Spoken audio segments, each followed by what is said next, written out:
Greetings, Earthlings. Welcome to Alien ASMR. And today I have a very special video for you. Thank you for returning back to this channel. In today's video is all about fairies. Because it's spring and we're moving into summer, I felt like it was necessary to make a video specifically about Celtic folklore tales in Ireland. But before I begin that, I thought I would just set the tone, set the mood for this video. This video is very chill, very relaxed. I'll read you some stories and I'll help you relax, and I'll show you some fairy artwork. But before I do anything at all, let's just like clear the energy. I'm using this lavender spray that I like to use.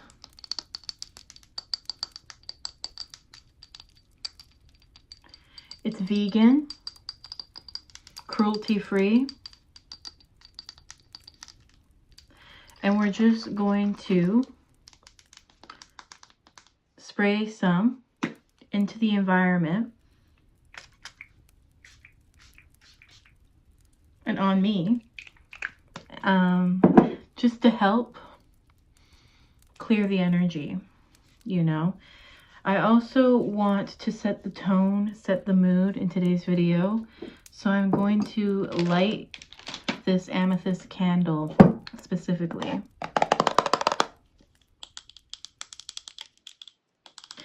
In this video, I'm going to whisper and talk in a light, sort of low tone to really help keep you guys relaxed in today's video.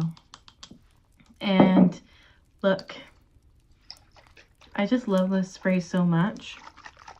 And I don't know about you, but when I watch any sort of ASMR videos, I really love the sound of water, especially when it's being spritzed or just shaked.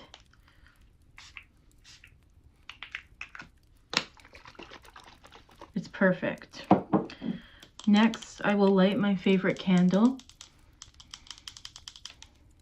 And I thought today I would do a little bit of a fairy sort of makeup, very like whimsical. I add sparkles and a little bit of blush.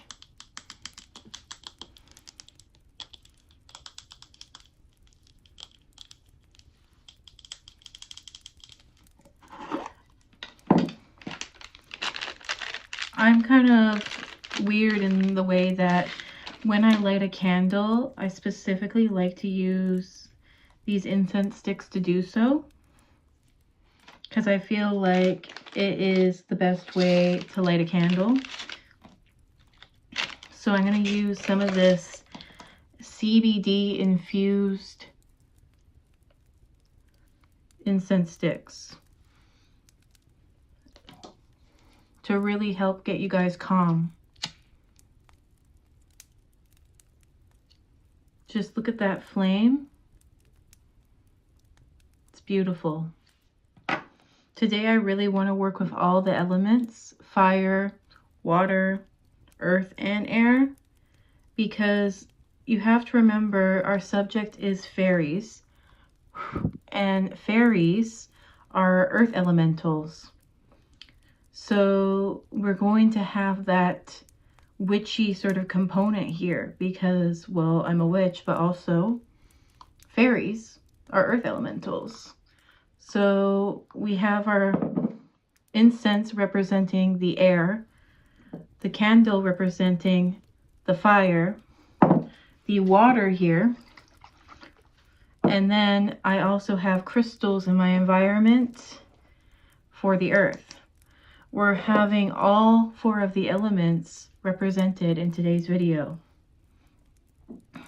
Just going to place that here. So look at the flame.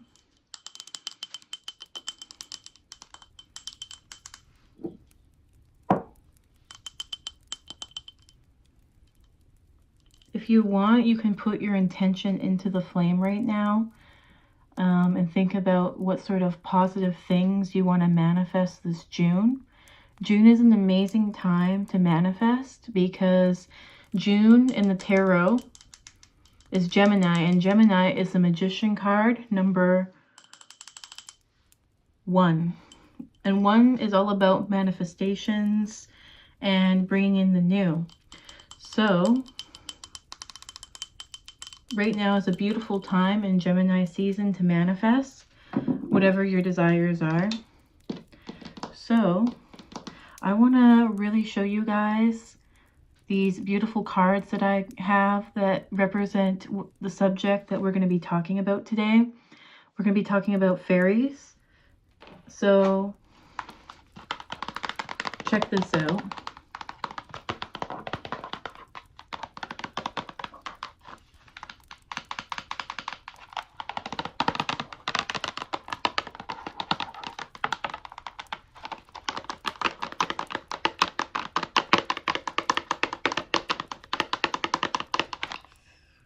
Fairies. So I got these cards and they're like the coolest cards ever, and they come with envelopes.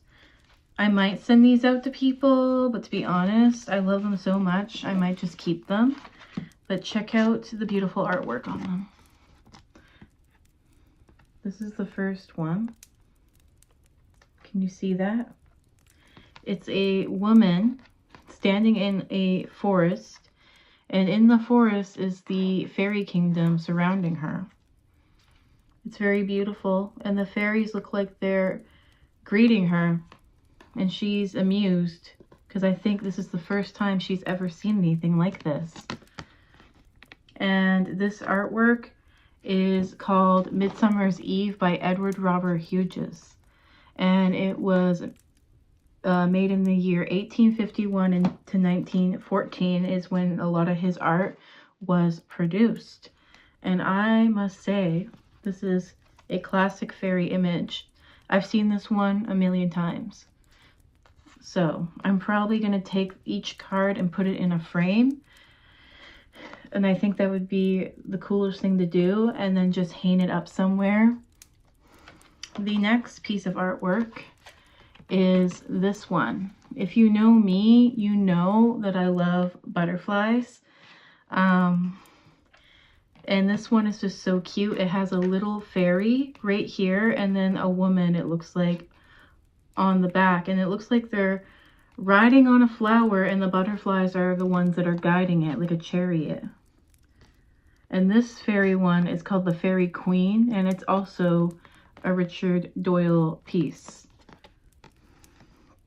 who's an Irish artist, by the way. Today we're going to be talking about Celtic fairy folklore, so I thought it was appropriate to bring these out. And if you're like me and you like all things mystical and earthly, then you're going to love the artwork and the stories that I'm going to be talking about today. The next one is a really nice one.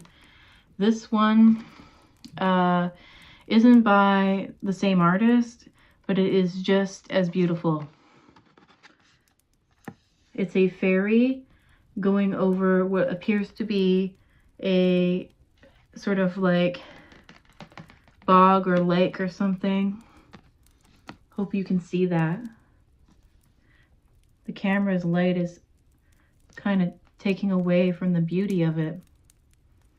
Here we go.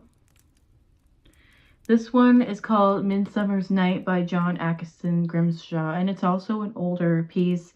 It was painted in the Victorian era, 1836. So yeah, I love it.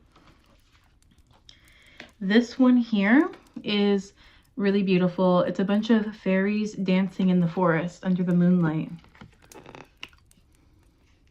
When I tell stories about me going feral, this is what I'm actually meaning. I'm dancing under the moonlight with the fairies. This one here is Weaving the Magic Cloak. It was illustrated by F. Richardson, and it was painted watercolor, apparently. 1907. So that's really interesting. I hope you guys can see that. That one's also a really beautiful piece. Comes with 5 different cards. The last one that I want to show you guys is this one. It's a fairy in the forest daydreaming, it appears. This one is called The Spirit of the Morning by Fritz Zuber Bühler. I hope I pronounced that right. It looks like a German name. 1822. So most of these artworks on these cards were painted around the same time frame in the Victorian era. But they're beautiful nonetheless. So I thought I should share with you guys these cards because they're so pretty.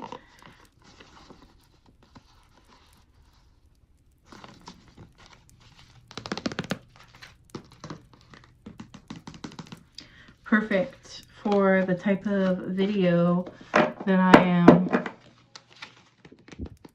going to be doing today with you guys. I want you guys to relax and be chill. And remember, this is a mystical experience.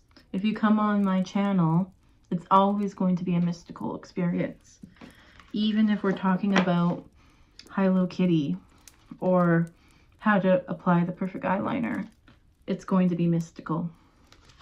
So there's that. So that was beautiful. I'm just going to put these cards back because I definitely don't want to get them destroyed.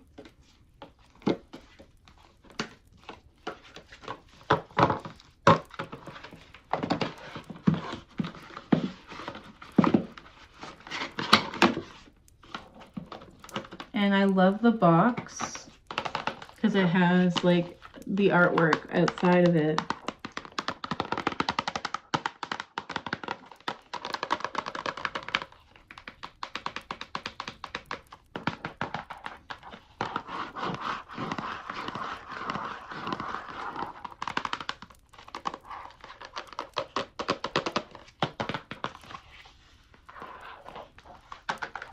And it has all the cards on the outside.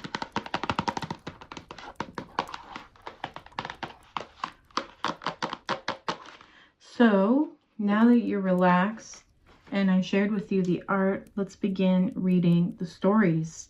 This video isn't going to be too long, but I will read some of the stories here. So in here, I have this book here by W.B. Yeats, and it's a whole bunch of fairy folklore from Ireland. And you have a leprechaun dancing with a woman and little 4-leaf clovers. It doesn't get more Irish than this. So let's read the description. It says, "Do not think the fairies are always little. Everything is caprice about them, even their size. They seem to take what size or shape pleases them. Their chief occupations are feasting, fighting, and making love." Horny little buggers. "And playing the most beautiful music." That's why I like fairies. I mean, they're simple. They just like to eat, do other activities, and make music. And maybe fight here and there. Anyways, they have only one industrious person amongst them, the leprechaun, the shoemaker. Perhaps they wear their shoes out without dancing. So they really just, like to party, these fairies. Near the village of Belassador, I don't even know if I pronounced that right, is a little woman who lived amongst them 7 years. When she came home, she had no toes. She had danced them off. So they really like to get down. These fairies, they really like to get down. When the wind makes the straws and the leaves whirl as it passes, that is the fairies, and the pleasantry take off their hats and say, "God bless them." When they are angry, they paralyze men and cattle with their fairy darts. So you don't want to mess with these creatures. When they are gay, which by the way, gay doesn't mean the same type of gay that I am. as a bi woman, it means gay as in happy. I want to put into context that when they say gay, they're not talking about queer people or anything queer specifically, because this was written in a certain time period. They mean happy. For all you younglings out there who might not know that. Many poor girl has heard them and pined away and died for the love of singing. So these fairies can kill you with their voice. It's so beautiful. Do they die? Blake saw a fairy's funeral, but in Ireland we say they are immortal. So this whole entire description here pretty much gives you the gist of what type of activities these creatures are into. Let's begin.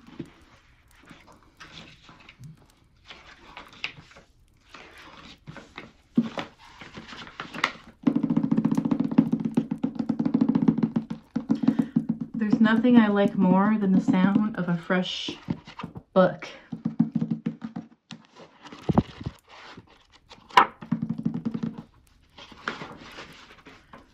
So I'll read some bits and bobs from the book here for you guys to really help you get the idea.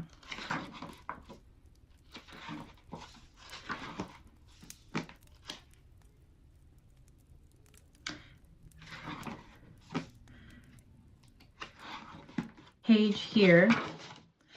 I'm on page 12. Let's just read it. This is a very specific writing. It looks like it is a poem. This is a very specific writing. It looks like it's a poem. It's called The Trooping Fairies. I'll read this in various tones. It's by William Angleham. Up the airy mountain, down the rusty glen, we daren't go a-hunting for fear of little men. We folk, good folk, trooping all together, green jacket, red cap, and white owl's feather. Down along the rocky shore, some make their home. They live on crispy pancakes of yellow tide foam. Some in the reeds of the Black Mountain Lake, with frogs for their watchdogs, all night awake. High on the hilltop the old king sits. He is now so old and gray, he's night lost his wits. With a bridge of white mist, come the king he crosses, on his stately journeys from Silver Liege to Roses, or going up with music on cold starry nights, to sup with his queen of the gay northern lights. And again, gay does not mean the type of gay that we know. This is old. This was written back in the Victorian era. They mean happy. He's getting happy with his wife. I guess we know what's going on there. Anyways, they stole their little Bridget for 7 years long. When she came down again, her friends were all gone. They took her lightly back between the night and morrow. They thought that she was fast asleep, but she was dead with sorrow. Dun dun dun. Fairy and folk tales of Ireland. Here's another one. They have kept her ever since, deep within the lake, on a bed of flag leaves, watching till, oh, wait, the way they wrote this, one sec. On a bed of flag leaves, watching till she wake. By the craggy hillside, through the mosses bare, they have planted torn trees for pleasure here and there. Is any man so daring as to dig them up in spite? He shall find their sharpest thorns in his bed at night. Up the airy mountain, down the rusty glen, we daren't go hunting for the fear of little men. We folk, good folks, trooping all together, green jacket, red cap, and white owl's feather. So I can just show you the idea of just how scary these fairies could be. These men were afraid of them. Here is some more about the trooping fairies.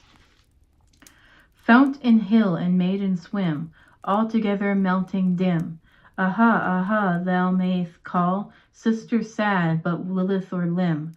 Save us all from the fairy thrall, never again of Una bond, where now she walks in a dreamy hall, shall I of mortal look upon, the better guard than shield of wall. Who knows on earth save Jargalandan, save us all from the fairy thrall. Behold, the banks are green and bare, no pit is here whether to fall. Ah, at the font you were well may stare, but enough save pebbles smooth in there, and small straws twirling one and one. Hie thee home, and by the praise save us all from the fairy thrall. So these fairy creatures are very aggressive. And it goes on to talk about how aggressive these fairies really can be in a variety of poems and accounts. If you're interested, I don't want to spoil this whole book, but if you're interested, this is what the book looks like. That is the author. I'm not going to read the whole book in today's video because I don't want to spoil it for anyone who would actually want to read it. So, this one is called The Solitary Fairies. I look out upon the midnight air, my own soul with all gloomy, as I knelt in prayer. This one's called The Solitary Fairies, and it says, I look out upon the midnight air, my soul was all gloomy as I knelt in prayer. O'erlock gur the night once twice, yea thrice, pass a wail of anguish for the brave. The hall cruelled in ice, its moon mirroring wave.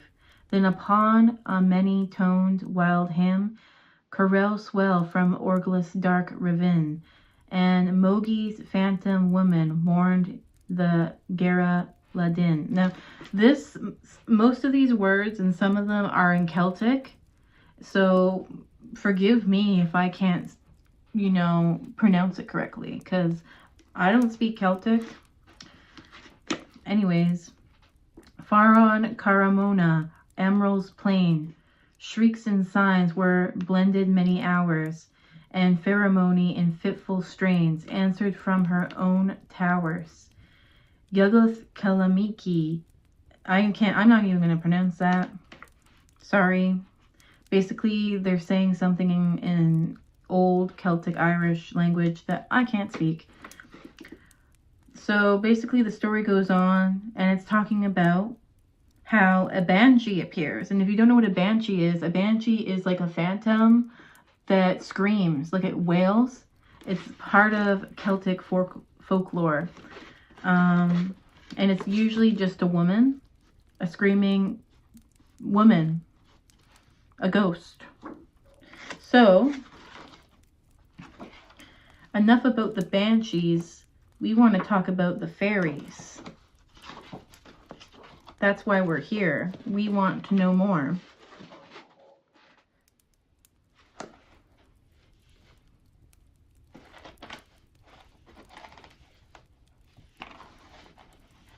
That's why I'm here. I am here to read about the fairies, specifically. This one has artwork. It's specifically talking about the water fairies. There's different types of fairies. There is about the water fairies.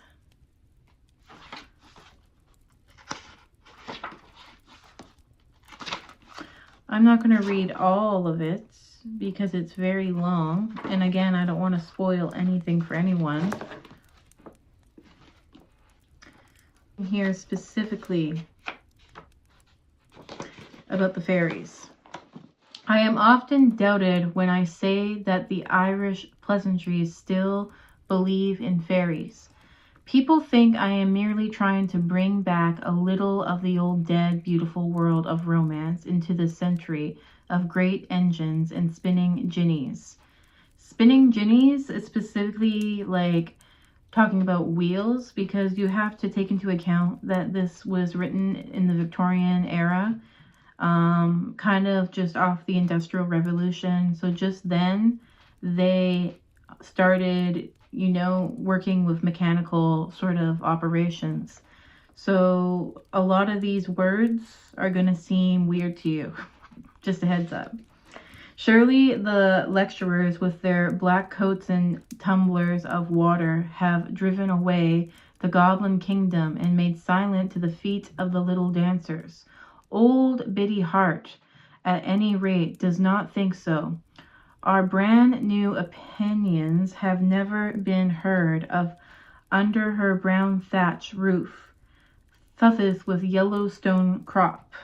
It is not so long since I sat by the turf fire eating her griddle cake in her cottage on the slope of Benbul Ben, and asking after her friends and fairies who inhabit the green-thorn covered hill up there behind her house.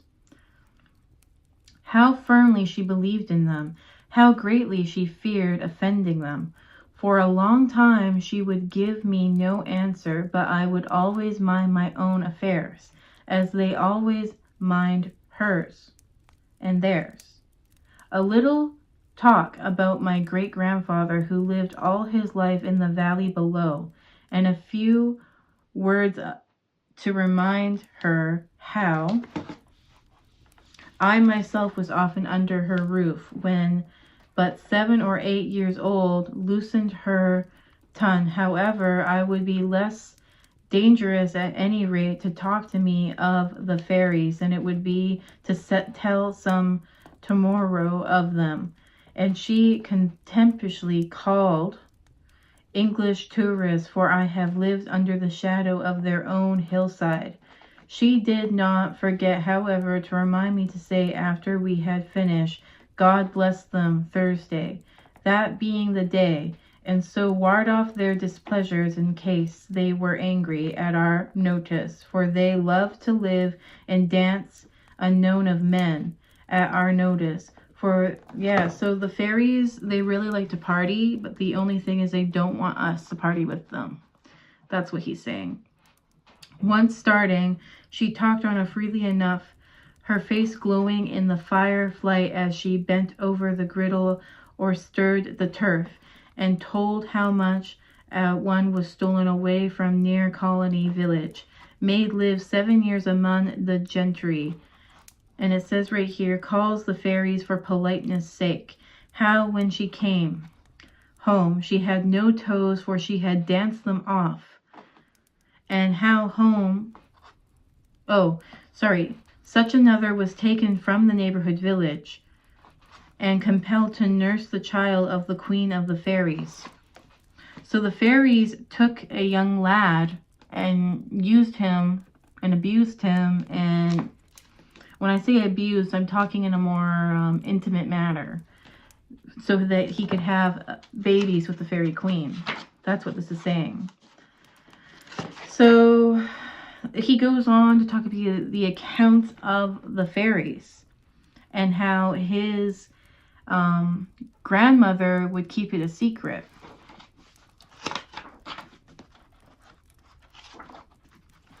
So the book goes on, and there's more artwork here. There's tales about leprechauns, banshees, fairies, and other creatures that have been part of Irish folklore for a long time. I'll read you one more passage here. This one is specifically written by the author himself, W.B. Yeats, talking about his books.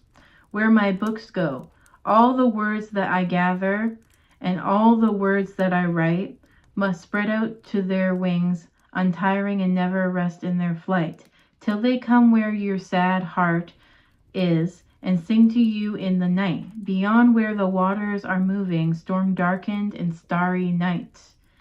London, this was written in London, January 1892. So again, some of the language in here you might not understand, because you have to take into account that it was written in a different time period. This one talks about, let's see if there's any more poems that we can read that talk about the fairies. The sociable fairies. These creatures who go about in troops and quarrel and make love much as men and women do are divided into land fairies or shuquus. I cannot pronounce that. A little fairy. That's what the translation is. There's water fairies or merils, which is a sea maid, so like a mermaid. The masculine is unknown. At the same time, I am inclined to think that the term shuqu may be applied to both upon occasion, for I have heard of a whole village turning out to hear two red Cape water fairies, who were very little fairies indeed, play upon the bagpipes.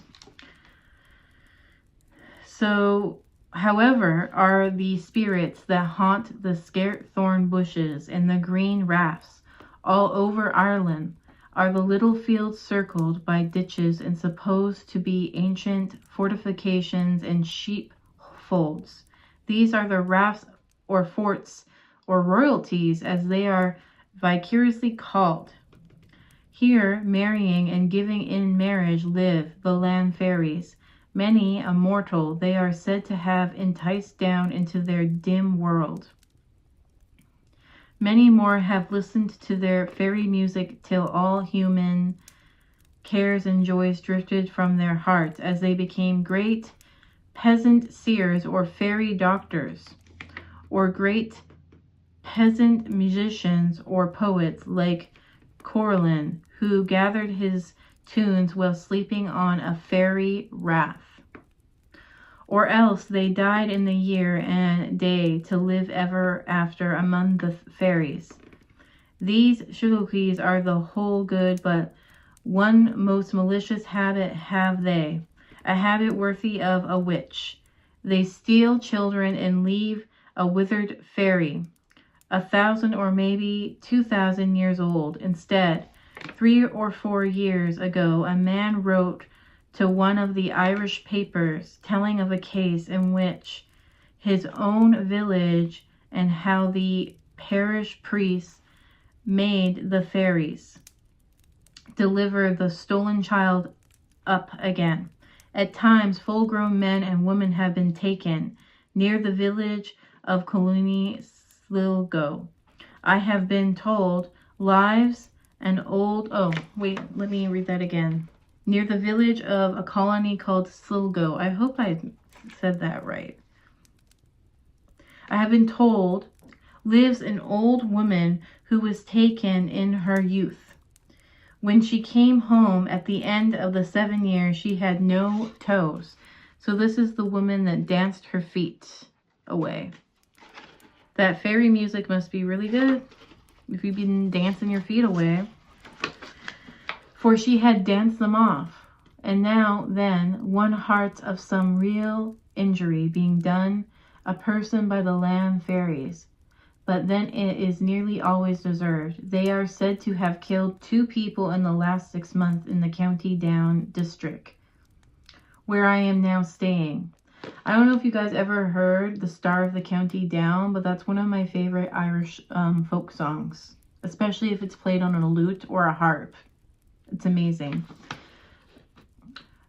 I am now staying, but then those persons had torn up thorn bushes along the Shiloquis. I don't think I'm pronouncing that right. These water fairies are said to be common. I asked a pleasant woman once whether the fishermen of her village had even seen one.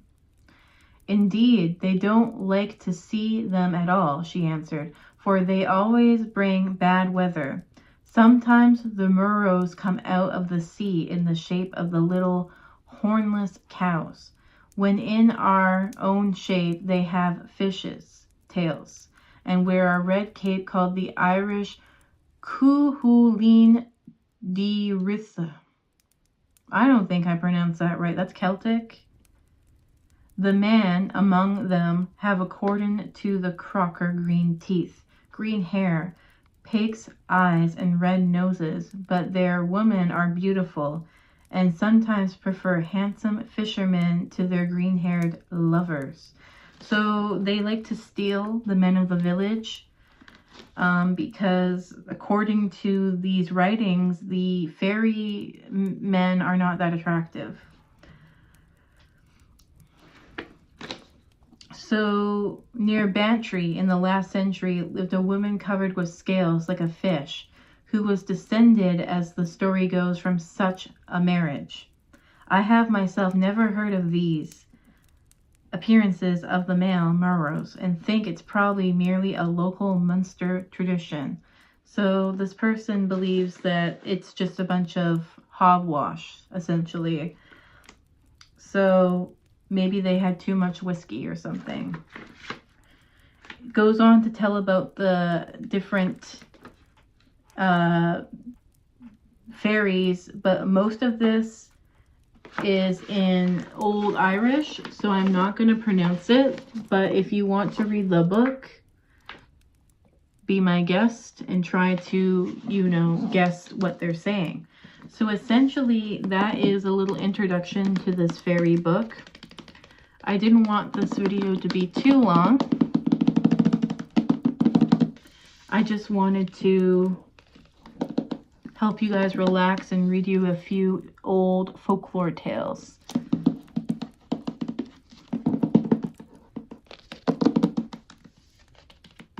So I hope you relaxed and enjoyed this video, and that I will be making longer storytime videos in the future. I'm just recovering from being sick, so my voice was gone and I couldn't hear. I had a horrible ear infection, but I'm returning now. So this is the book, and I hope you guys have a wonderful night, day, wherever you may be, and thank you for watching. Please click the like button if you want to see more, and subscribe to my channel because I'll be posting more videos in the future. Thank you so much. Bye-bye. Love you. Mwah.